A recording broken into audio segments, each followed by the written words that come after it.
கர்த்தருடைய ஜனமே, கர்த்தர் உங்களை ஆசீர்வதிக்கிறவர். பாருங்கள், சங்கீதம் 84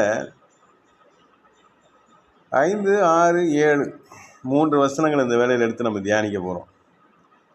உண்மையிலே பலன் கொள்ளுகிற மனுஷனும் தங்கள் இருதயங்களில் செவையான வழிகளை கொண்டிருக்கிறவர்களும் பாக்கியவான்கள். யாரில் பலன் கொள்ளணும்? கர்த்தரிலே பலன் கொள்ளணும்.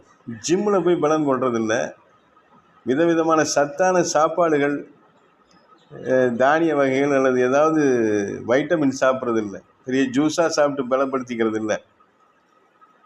கர்த்தரில் பலன் பெறணும். நம்முடைய ஆவி, ஆத்மா, சரீரம் 3 கர்த்தரினால் பலன் அடையணும்.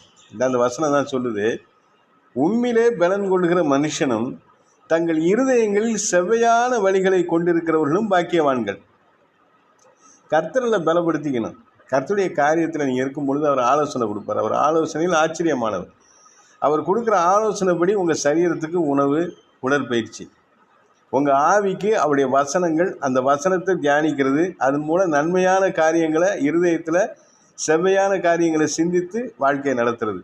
ஆத்மா பலனடைந்து தேவனுக்குள்ளார பரிபூரணப்படுத்துவதற்கு அதிக ஜெபம், அதிக நேரம் வேத தியானம், தேவ சன்னிதானத்தில், தேவ பிரசன்னத்தின் மகிமையில், பரிசுத்தவின் அபிஷேகத்தில் நிறைந்து நேரத்தை செலவிடுறது. இந்த 3 காரியங்கள் இருக்குது. இதனுடைய 3 விளக்கங்கள் பின்னாடி நான் வீடியோவில் உங்களுக்கு போட்டு தரேன். நீங்கள் தொடர்ந்து என் வீடியோவை பார்க்கும் பொழுது நிறைய காரியங்களை நீங்கள் கற்று நல்ல ஆவிக்குரிய வளர்ச்சியை பெறலாம். கர்த்தருக்கு ஸ்தோத்திரம். அடுத்தது, அவங்களுக்கு என்ன ஆசீர்வாதம்? கர்த்தரில் பலன் கொள்கிற மனுஷங்களுக்கு தங்கள் இருதயங்களில் செவ்வையான வழிகளை கொண்டிருக்கிற பாக்கியவான்கள். அவர்களுக்கு என்ன ஆசீர்வாதம்னா, அழுகையின் பள்ளத்தாக்கை உருவ நடந்து அதை நீரூற்றாக்கி கொள்ளுகிறார்கள்.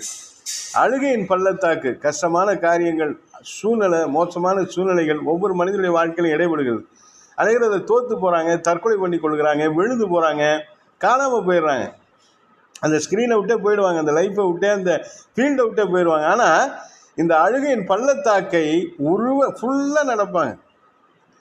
எல்லா இடத்தையும் அதை நடந்து கடந்து அதை உள்ளார போய் பார்ப்பாங்க, அலசி பார்த்துருவாங்க. அந்த தோல்வியை, அந்த துன்பத்தை, அந்த பள்ளத்தாக்கை, அந்த பிரச்சனையெல்லாம் அலசி பார்த்து ஜெயிச்சு வெளியில் வருவாங்க. அல்லேலூயா. அதை நீரூற்றாக்கி கொள்ளுகிறார்கள். அந்த பள்ளத்தாக்கில் தண்ணியே இல்லாத அந்த அழுகையின் கண்ணீரின் பள்ளத்தாக்கை ஒரு ஜீவ நீரூற்ற இடமாக மாற்றுகிற ஒரு வல்லமை கர்த்தரிலே பலன் கொள்ளுகிற மனிதர்களுக்கு உண்டு. கர்த்தருக்கு ஸ்தோத்திரம். அதே போல தங்கள் இருதயங்களிலே கர்த்தருக்கு பிரியமான வழிகளை கொண்டிருக்கிறவர்கள் ஆசீர்வதிக்கப்படுகிறார்கள். அவங்களுக்கு என்ன ஆசீர்வாதம்? மலையும் குளங்களை நிரப்பும்.